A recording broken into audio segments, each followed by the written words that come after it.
안녕하십니까? 네, 색깔 있는 여자 인문학 살롱 후마니타스 아카데미의 유혜선이라고 합니다. 삶이 막막할 때 그림을 보다 나를 채우는 그림 인문학이라는 주제를 가지고 이번에 우리 동작 플러스 우리 구민 여러분들과 함께 이렇게 만나게 됐는데요. 여러분들은 삶이 막막할 때 어떻게 대처를 하고 시간을 보내십니까? 특히나 요즘 코로나 시대를 맞이해서요. 정말 어떻게 해야 될지를 모르겠는 것 같아요. 그죠? 지금 우리는 어디로 가야 하나? 그죠? 우리 인생 그동안 특히 저와 함께 5, 60대를 살아온 엄마 아빠들은요. 정말 열심히 살았습니다. 아빠는 뭐 직장에서 또 자기 일밖에 몰랐고 엄마들은 그저 가정에서 아이들 교육이나 또 집장만 하느라고 정말 우리 산업성장 시대 엄마 아빠들은 너무 열심히 살았어요. 이렇게 열심히 살았으면 그죠? 우리 앞으로 미래의 세대는 좀 더 나아지고 안정이 돼야 되는데 어때요? 지금 우리 코로나 시대 이후에는 코로나 이전의 삶과 코로나 이후의 삶을 예측을 하지 못할 정도로 불안과 혼돈과 불확실한 시대에 살고 있다는 거죠. 예. 그럼 이렇게 불확실한 시대가 계속되지만 우리 삶은 멈출 수가 없잖아요. 우리 삶은 계속돼야 되고 우리의 변화도 계속돼야 된다 하는 것입니다. 이럴 때 오로지 내 삶을 다스려 줄 수 있는 것은 내 손길밖에 없다. 그죠? 예. 내가 어떤 삶을 살고 싶은지 자기 자신에 대한 정확한 정체성을 가지고 그래서 이것이 이제 인문학이죠. 자신을 바라보면서 갈 수밖에 없다 하는 생각이 드는데요. 우리 이런 시대를 뉴노멀 시대라고 합니다. 그죠? 많이 들었을 텐데 이 뉴노멀 시대라는 말이 도대체 어디서 나왔을까? 그죠? 이 뉴노멀이라는 말은 우리 2008년도에 세계 금융위기가 왔을 때 그때 이후에 나타나는 새로운 경제 질서 그때 특징이 뭐였죠? 저성장, 저물가, 그 다음에 저금리, 높은 실업률 지금과 똑같은 상황이잖아요. 이런 경제 상황은 한 10년의 사이클로 이제 이렇게 변동이 되고 있는데 2008년도에 이제 이런 금융위기를 겪고 나서 2019년대 우리는 지금은 코로나 위기를 겪고 있잖아요. 그렇지만 저성장 저물가 뭐 똑같은 어떤 경제적인 어떤 이런 패러다임 속에 살고 있는데 이런 새로운 시대의 경제 질서를 뉴노멀이라고 한다라고 세계 최대 채권 금융회사 핌코의 최고 경영자 모하메드 엘 엘리온이라는 사람이 분이 그의 저서 새로운 부의 탄생이라는 저서에서 이 뉴노멀이라는 말을 처음 언급을 했습니다. 그래서 이 뉴노멀 시대의 특징은 뭐냐면요. 뭐 2008년도나 지금이나 상식적인 틀로서는 잘 이해가 되지 않고 또 해결되지 않는 이런 불확실한 상황이 계속된다는 것입니다. 계속 연장이 된다는 것이죠. 그래서 이제 이럴 때일수록 모든 삶의 중심을 판단의 중심을 자기 자신에게 두고 어떤 문제의 속성과 본질을 잘 이렇게 이해하는 창의적이고 본질적인 진정성 있는 이런 어떤 과정 이런 것들이 이제 우리는 통틀어서 인문학이다라고 이렇게 이야기를 할 수가 있겠습니다. 이번에 그 코로나 시대를 겪으면서 여러분들 많이 힘드셨잖아요. 뭐 경제적인 활동은 물론이고 어떤 대외적인 어떤 이런 모든 활동들이 제약을 받고 있을 때 처음에는 너무 깝깝했잖아요. 근데 한편으로는 생각을 해보니까요. 저도 물론 강의를 하는 사람인데 모든 외부의 활동이나 강의가 다 끊기고 있을 때 오로지 집에서 이런 시간을 갖게 되더라고요. 나 자신을 되돌아보는 시간. 그래서 우리는 그동안 모든 사회적인 모든 그런 어떤 활동들을 삶의 가치를 외부에서 우리가 얻으려고 막 정신없이 뛰어다녔지만 그런 거를 굳이 그렇게 막 외부에서 찾기보다는 오히려 차라리 이런 고독한 편이 더 좋다. 이런 혼자만의 고독한 시간을 통해서 오히려 나 자신을 되돌아보면서 예, 그동안 나 자신에 대해서 잊고 있었던 그런 생각들 뭐 이런 것들을 다시 한번 생각하게 되는데요. 저는 이런 그 코로나 시대에 나 자신을 되돌아보면서 이 그림이 생각났습니다. 예, 장 오노레 프라고나르의 책 있는 여자. 예, 아픔을 책으로 이긴다. 그러니까 이 그림을 보면은요, 우리가 막 사회는 정신없이 막 돌아가고 있지만 이 책이 주는 그런 어떤 메시지에 완전히 몰입을 함으로써 그걸 잊어버린다는 거죠. 예, 그렇습니다. 이 그림을 한번 볼까요? 이 장 오노레 프라고나의 책 있는 여자 이 모델은요, 여인이라기보다는 조금 덜 성숙한 소녀 같은 그런 느낌인데요. 어릴 때부터 같이 이렇게 케어를 해왔던 처제라고 합니다. 처제가 이제 여인으로 성장하는 그 과정에서 오늘날 이렇게 소파에 앉아서 이 책에 빠져있는 이 아름다운 소녀를 보고 이제 막 붓을 들고 그렸는데요.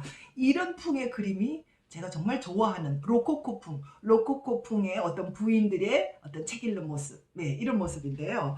그 살롱의 여인이죠, 그죠? 예.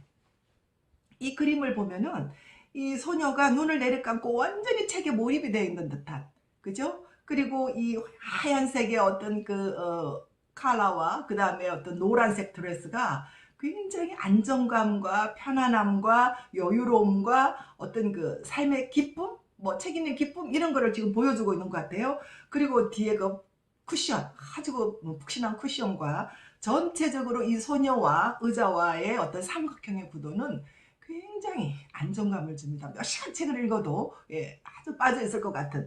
그렇지만 이 소녀의 뺨을 한번 보면은 발그레하게 상기돼 있어요. 뭔가 막 생동감이 책을 통해서 뭔가 느껴진다는 거잖아요. 그리고 손가락 끝을 한번 보세요.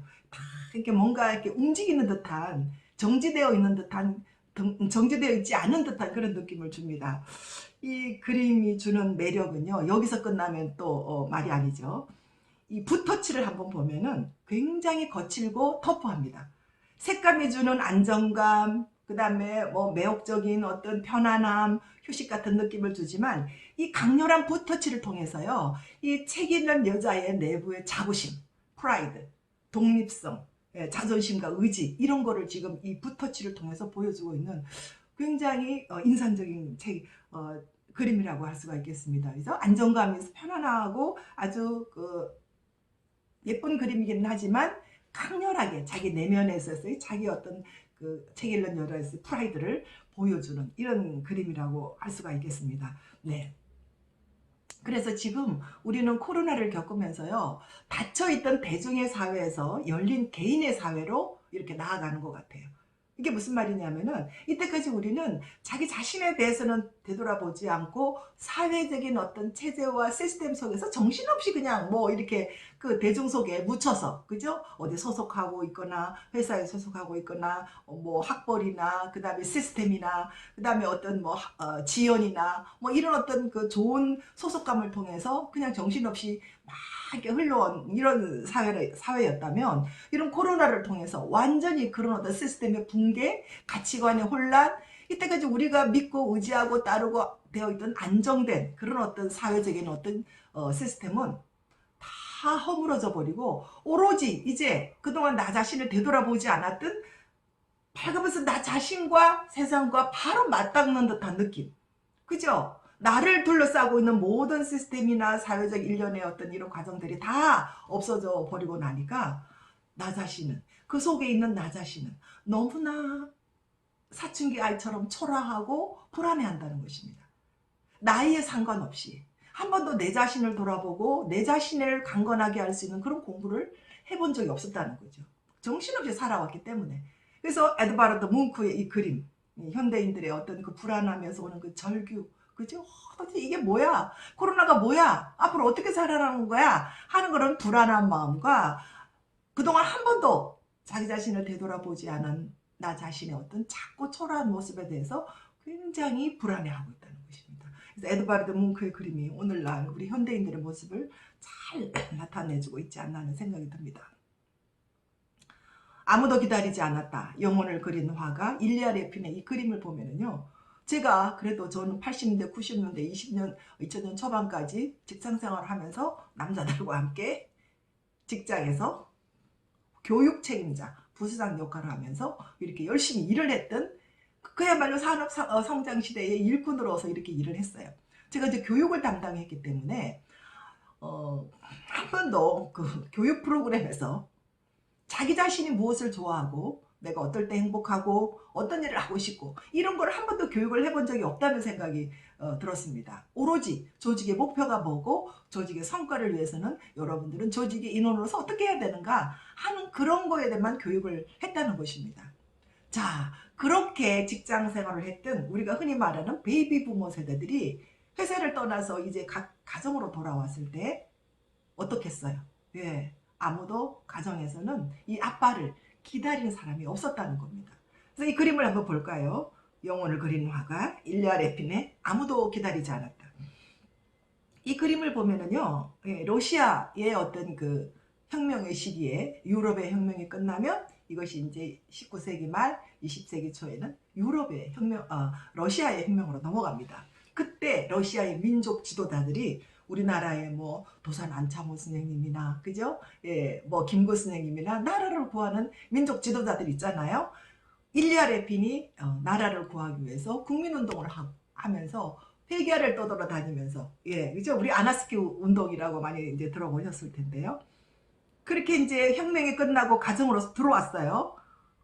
근데 가정부가 둘이나 있잖아요. 이 남루한 옷차림의 형색이 이렇게 초라한 이 웬 남자가 들어오니까 저 사람이 누군지를 모르는 거야. 이 집에 가장에 들어왔는데, 그죠? 그리고 이 부인은 피아노를 치다가 남편이 갑자기 들어오니까 놀래서 뒤돌아봅니다. 그죠? 그 다음에 아들은 허렴부실아마 아빠인 건 아는 것 같아. 예, 그렇지만 딸은 누구인지를 모르는 것 같아요. 중앙에 서 있는 이 엄마 머리가 희끗희끗 하잖아요, 그죠? 검은 면사포를 쓰고 아들이 시베리아 별판에서 민족운동을 하다가 죽었을지도 모른다 하는 생각으로 검은 면사포를 쓰고 소파에 앉아있다가 아들이 들어오니까 놀라서 벌떡 일어나는 이 장면, 이 순간적인 긴장감, 그죠? 아버지는 내가 그렇게 나라를 위해서 큰일을 하고 가정으로 돌아왔지만 자기가 없는 상태에서 가족들은 자기 자리에서 너무나 안정감 있게 자기 자리를 차지하고 있는데 내가 들어갈 자리가 없다는 거죠. 그래서 이 발걸음 한번 보세요. 나 다시 되돌아가야 하나? 그 순간적인 어색함, 그죠? 그래서 저는 이 아빠를 보면서 저와 함께 열심히 일을 하다가 은퇴를 한 베이비 부머 세대들, 우리 5, 60대, 60대 아빠들이 정말 가정에서 온전하게 안착을 했을까? 대부분의 아빠들이 창밖의 남자가 되고 또 뭐 그런 말이 있잖아요. 삼식이 시리즈, 이식이 시리즈, 뭐 집에서 밥을 두 끼 먹네, 세 끼 먹네. 그죠? 아빠가 뭐 굳이 사랑하지 않는다거나 싫다는 건 아닌데 한 번도 같이 생활해 본 그런 어떤 경험이 없기 때문에 불편한 거예요. 그래서 가정에 머물지 못하는 이 아빠를 생각하면서 저는 이 일리아 레핀의 이 그림이 생각이 났습니다. 네. 대한민국 남자는 무엇으로 사는가?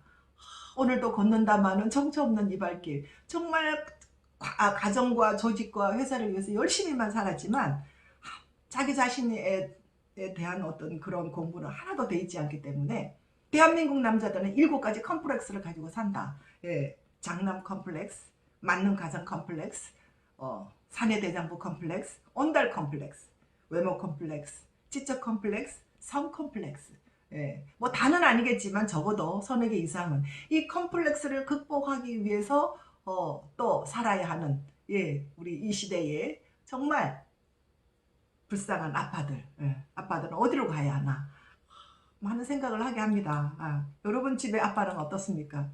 그래서 이러한 사태를 미셸 푸코는 감시와 처벌이라는 책에서 이렇게 이야기합니다. 산업자본주의의 화려한 물질주의와 권력은 매우 교모하고 정교한 시스템에 의해서 대중을 몰 개인화, 몰 개성화로 가두어 버리고 말았다. 우리는 거기 몰 개성화된 채 가두어진 채로 그냥 시간을 보내면서 살아왔다는 겁니다. 내가 누구인지도 모르면서 어떻게 살고 싶어 했는지도 잊어버린 채. 그죠? 그래서 저는 우리 그 일리아 레핀의 그림을 보면 아빠들이 생각나지만 이 프리다 칼로의 작은 사슴이라는 이 그림을 보면은요 제 자신을 되돌아보는 것 같아요. 예, 나만의 명화. 그림을 보면은요 그림은 화가의 몫은 20%에 지나지 않는다고 합니다. 80%가 그 그림을 감상하는 감상자의 몫인데요. 저는 이 그림을 딱 보는 순간 그림은 정말 자신을 비추는 거울이다. 이 숲속에 홀로 내 다리를 빳빳하게 버티면서 서 있는 이 작은 사슴, 머리에는 화려한 왕관을 쓰고 있습니다. 그죠? 예, 저도 제 나름대로 열심히 살았잖아요. 그래서 뭐 공부도 하고 뭐 대학원도 가서 박사도 받고 교수도 하고 또 책도 쓰고 그래서 저자이기도 하잖아요. 칼럼니스트 하면서 온갖 화려한 왕관을 다 썼지만 내 몸에서는 어디서 날아왔는지 모른 이 이름 모른 화살들에 의해서 내 몸은 고단함과 피곤함과 책임과 의무 이런 걸로 인해서 그냥 피를 철철 흘리고 있습니다. 그렇지만 내 다리는 어느 한 군데 굽힘이 없이 딱 버티면서 이 몸뚱아리를 받쳐내고 있잖아요. 그리고 표정도 이그러짐이 없이 이미지 메이킹 싹 해서 단단하게 아주 아무 일 없는 척 버티고 있지만 내 몸에서는 피가 철철 흐르고 있다. 저는 이 그림을 보면서요.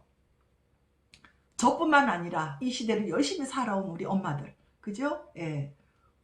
저는 이 뒤에 나무 기둥들을 보면서요. 이 나무 기둥들이 뭔가 건강해 보이지는 않잖아요. 그죠?